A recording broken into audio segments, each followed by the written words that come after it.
To not only hide from the outside world, but we had to hide from the people in the house. I am Eva Nathanson. I was born in Budapest, Hungary in 1941 into the upper class Jewish family. Once I was hidden in a chest of drawers. They left it open just a little bit so I could breathe, and I wasn't allowed to breathe, I wasn't allowed to move, I wasn't allowed to make any sound. And that was one of the most difficult things for a little girl to learn, how to hold her bodily functions until it was safe.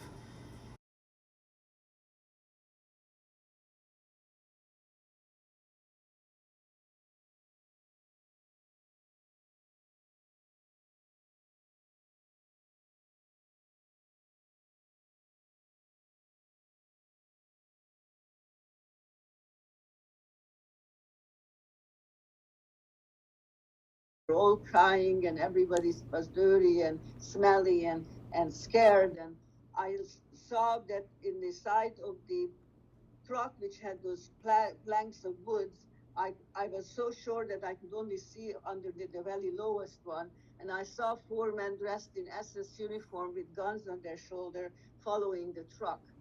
By this time, all like my experiences with anybody in uniform were very scary. So I started to whimper inside, and and I was already scared, and my stomach was upset. Plus, and I remember, and then I saw two of the four men climb on the truck when they caught up with the truck with the horses and looked through the children's faces. And I was trying to drag my little friend more and more into the corner of the truck to hide. And then they found us, and they dragged us to the edge of the truck, and they threw us into the arm of the other two men who were on horseback, dressed in SS uniform. And I remember being so upset and so scared that I completely lost that. I couldn't have any control of my body. Both threw up and sold myself. And I remember the feeling of shame and self-hatred, because not only that I couldn't take care of my little friend who I should have watched, but I made a mess out of myself. And I was sobbing in the arm of the SS, and I did not, but they didn't pay any attention to me. And I remember they drove for a while, and they stopped, and they got off the horse and took me down off the horse, and there was my mother. Apparently these four men were not SS, they were part of the underground, dressed as SS. And I remember the greatest thing happened that night. I had my first bath in, I don't know, 2 years. Seeing my mother, it was like, there must be a God. There has to be something good.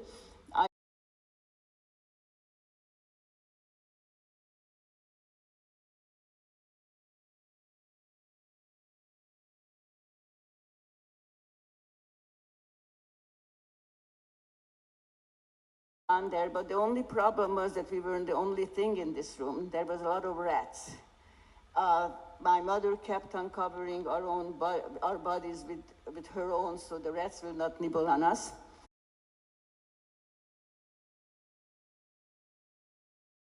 When the Russians were coming in from the east and the Allies from the west, the Hungarians decided they didn't want any witnesses. They had actually searched all the houses, and if they found any Jews or any other undesirables, they dragged them to the Danube. They tied 4 or 5 people together. They used one bullet because they didn't want to waste any bullets on a bunch of Jews. And they shot one person into the Danube where it was flowing the fastest. And that one person would drag the other people down. You could hear first the begging, the pleading, the trying to bribe, whatever they could, and then you could hear the gurgling, and they disappeared, and then the dead bodies came up. The Danube is the big river at Budapest. It was covered with dead bodies and blood, and each time a group was shot in, we moved closer and closer, and all of a sudden, I am 4 years old. My little friend is 3.5. and I hear this, and then I feel the rope going around our body. It is so tight that I cannot breathe. I'm holding my doll. And all of a sudden I hear this voice telling my mom, "You dirty Jew, I know who you are. You lived in the same house as I did before the war started. If you promise that you will testify that I didn't kill you and these two brats, I won't shoot to kill." My mother, of course, agrees. I remember being dragged several feet as we were tied together. Meantime, I cannot breathe, and I'm petrified. And we are at the edge of the river. I see the gun go off. We are falling into the river. Now, I am not sure if we were pushed or we fell in, but we fell into the river. And this is not where the river is going fast. This is at the edge where the reed roots and the rocks are. And my mother wiggles around, so our faces are not in the water. But the water is so cold, there is still ice on the edges. I remember little by little have no feelings in my legs, and there is no feelings in my body, and I literally totally frozen, no feelings. And then somebody comes and pulled us out of the water.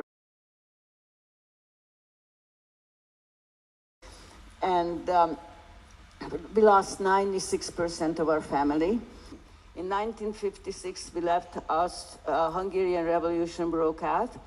We escaped when the Russians took over again. We went to Austria. We were in a DP camp for 9 months because Nixon was the acting president, and he decided only 3 Jews to 100 Hungarians could come to the country.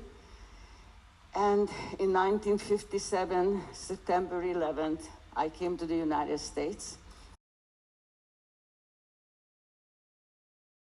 I was 16 and a half, and I spoke 3 languages, but not English.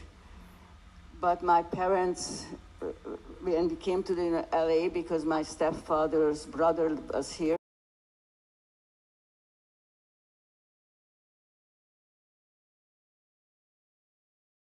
And then I went to work at Cedars-Sinai. I worked there for 40 years in cardiology.